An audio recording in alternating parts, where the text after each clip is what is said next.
Today, I'm going to show you 4 jobs that you can work at home with no experience needed. Clothing optional. In fact, some of the jobs that I will mention in this video, I have actually done myself in the past. So you can rest assured that these are legitimate occupations. So given the current economic situation due to this pandemic, if you're looking for some work, make sure you watch the rest of this video because I'll throw in some bonuses at the end. What's up guys, my name is Nam. So here we talk all about personal finance. So if you're new here, make sure you hit that subscribe button so you don't miss out on any future videos. So let's jump right into it. With many states having restrictions on what businesses can reopen, work from home jobs is a viable source of income that can help you make some money in the meantime. The jobs that I will be talking about here, they pay anywhere between $13 to $26 an hour. You're not going to be taking any surveys online or getting paid watching videos. These jobs you get paid hourly and some of them even come with benefits. I'm going to be upfront with you guys. All of these jobs are entry-level jobs, but if you have any experience, you will have a bigger boost to your income. So let's kick off with job number 1, call center rep. This is probably one of the best jobs that you can do from home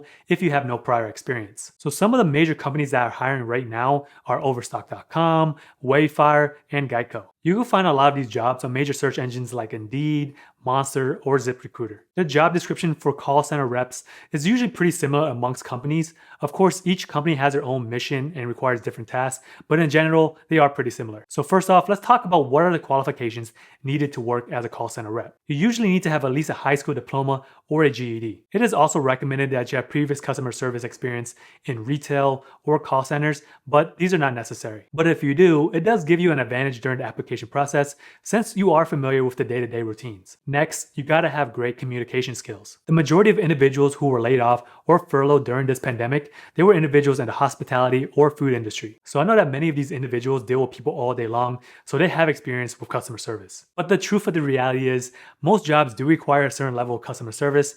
Even the loneliest jobs do require some sort of human interaction. In addition, some other job requirements include proficiency around computers. This means being able to use the email, Microsoft Word, Excel, and Outlook. So with that being said, you need to have access to a computer, reliable internet, and a working space where you can communicate with customers. So this is going to be a requirement for all jobs that will be listed in this video. You'll find that 99% of remote jobs will require a computer. Depending on the employer, they may loan you a work laptop, but most will require you to have your own. While researching this job around my local area and areas around the US, most of these companies, they will give you benefits. It may vary if you're a full-time or part-time employee, but some of these benefits include health insurance, such as medical, dental, and vision insurance. And most companies, they do offer paid vacation, sick, and parental leave. In addition to these benefits, you also get access to retirement plans such as a 401k or profit sharing. I also found that some of these companies, they do offer tuition reimbursement and they may offer paid training and licensures. So it really depends on the location and the company that you will be applying for.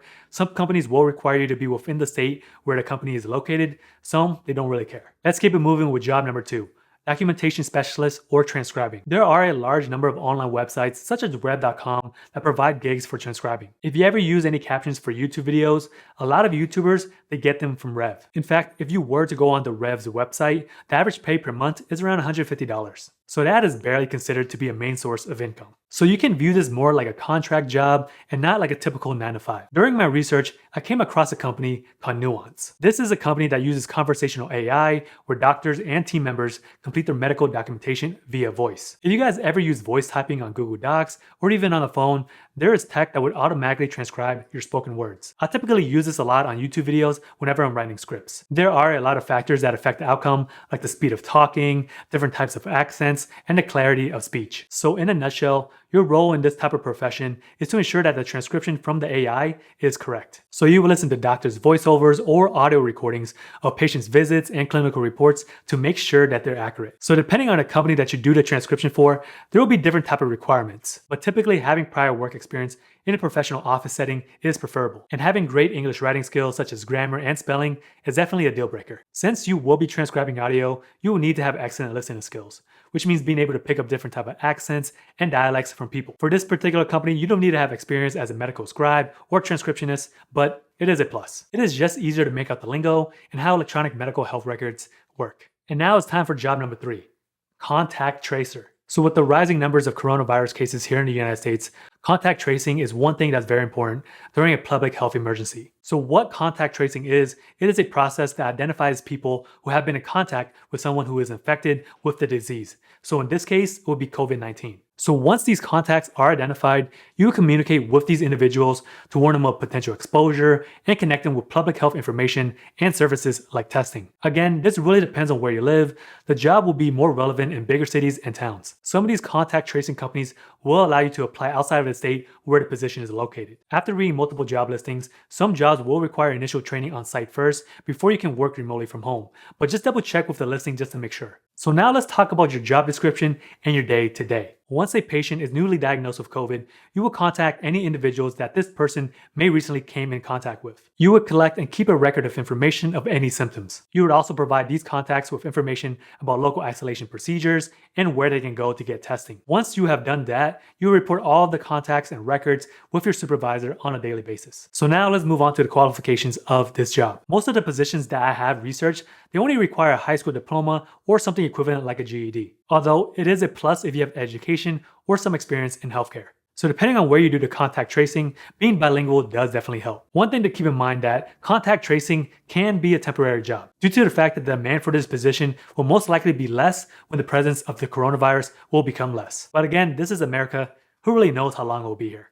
And now it's time for job number 4, ESL teaching. ESL stands for English as a Second Language. You may first think that you would have to have a teaching certificate or some expensive educational degree to do ESL teaching, but there are plenty of jobs out there that don't require teaching credentials. Here are some of the common websites that people use to teach English on: Canby, Palefish, and VIP Kid. For the first two that I mentioned, Canby and Palefish, both of these websites, they do not require you to have a degree or experience, while VIP Kid, they do require you to have at least an undergraduate degree. There are plenty of these companies that are just looking for native speakers that can have the ability to engage students over video chat. But certainly if you are a teacher or you have an undergraduate degree, it does certainly help to get more teaching gigs, full-time positions, or higher pay. The companies that I mentioned earlier are companies where you'll be teaching English to students in China. Even though you will be teaching students overseas, you do not need to know their native language to teach them English. And the majority of your students will be in the younger range, anywhere between 5 and 12 years old. Different companies do have different protocols, so you may be teaching one-on-one or maybe a classroom with 2 to 4 students. From what I saw, the majority of ESL teaching jobs are pretty flexible. But you also have to keep in mind that the majority of the students will be in China, and you would have to plan your schedule around their time zone. For example, 4 o'clock in California is 7 a.m. the next day in Beijing, China. So in most cases, you will be working late afternoon or nighttime just to make up that time difference. While researching a lot of these companies, they do handle your classes and assign you your students. They also may provide you with free training and teacher support. And pretty much all of them, they do provide you a curriculum for each class, so there's no lesson planning that is required. But again, just be mindful of the qualifications. So from what I found, most ESL teaching jobs are contract-based, so there are not that many companies that do offer benefits. So with that being said, now let's move on to our bonus. Here are some jobs that are hiring in person. The reason why I wanted to throw this in here is that it's hard to find quality jobs that require no experience that are remotely based. The first one being is convenience stores like 7-Eleven. I'm pretty sure that most people know what 7-Eleven is, but if you don't, it is a local convenience store chain and sometimes a gas station. As for what you will be doing, you'll be stocking shelves, cleaning the store, and dealing with customers. Now this brings us to our second job, Amazon. Ever since the pandemic, Amazon is one of those companies that are making more money than ever. It makes sense. It's because more and more customers are staying at home and ordering online. Some of the positions that are open are working at fulfillment warehouses or delivering packages. But if you want more of a flexible position, you can always work for Amazon Flex. Imagine Uber, but for delivering packages. On the Amazon website, they say that most drivers can earn anywhere between $18 to $25 an hour. Now let's keep it moving with job number 3, pharmacies. There are plenty of retail pharmacies that are offering positions such as CVS, Walgreens, and Rite Aid. Again, this really depends on where you live in the US and if there are any stores nearby. A lot of these companies are on a large hiring surge due to the fact that the demand for prescription delivery has increased. You don't have to be a pharmacy tech or a pharmacist to get hired. There are many retail sales jobs that are open. And now it's time for job number 4, pizza delivery.